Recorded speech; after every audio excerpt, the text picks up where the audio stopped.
जय जय श्री सीताराम। प्रसंग है कि रानी द्रौपदी, नकुल, सहदेव,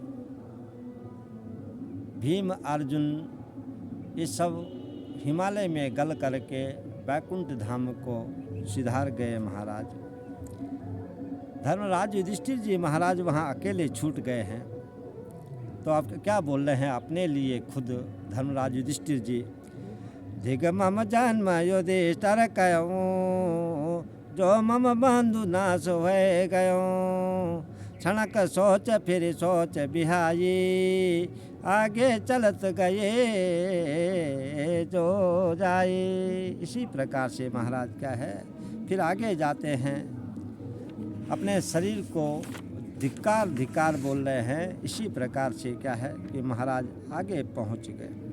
आगे जब पहुंचे महाराज, धर्मराज युधिष्ठिर, नृपति युधिष्ठिर सोच बढ़ावा, स्वान स्वरूप तहाँ एक आवा।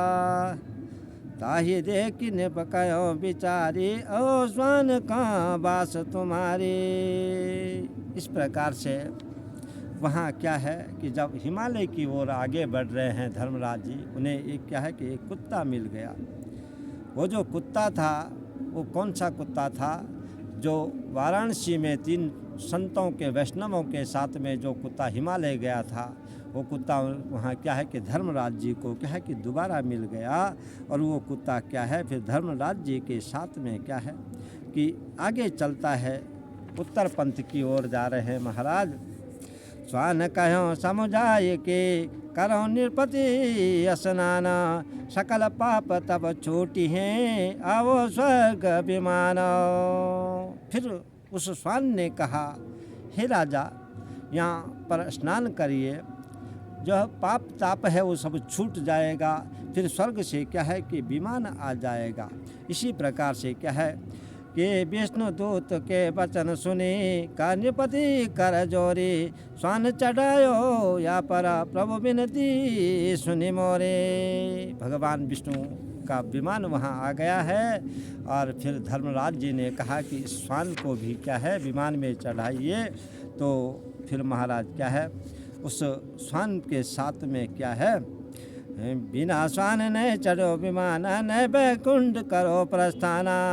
बिना स्वान के मैं बैकुंठ नहीं जाऊंगा। तो वह जो कुत्ता था, स्वान था, वो क्या है फिर युधिष्ठिर जी के साथ में क्या है कि बैकुंठ धाम में गए। इस प्रकार से संपन्न हुआ प्रसंग। जय जय श्री सीताराम, राधे श्याम। ये जो बड़े बड़े राजा हैं, धर्मात्मा जो राजा हैं, ज्ञानी जो राजा हैं, ये क्या है कि बैकुंठ में भी विद्यमान रहते हैं। जो कि बड़े बड़े सूर्यवंशी और चंद्रवंशी जो राजा हैं, वो क्या है कि धर्मराज जी की सभा में बैकुंठ लोक में हमेशा विद्यमान रहते हैं। इस प्रकार से महाराज क्या है कि 5 भाई पांडव क्या है कि बैकुंठ धाम चले गए और द्रौपदी भी बैकुंठ चली गई। इस प्रकार से क्या है कि ये प्रसंग संपन्न हुआ। जय जय श्री सीताराम।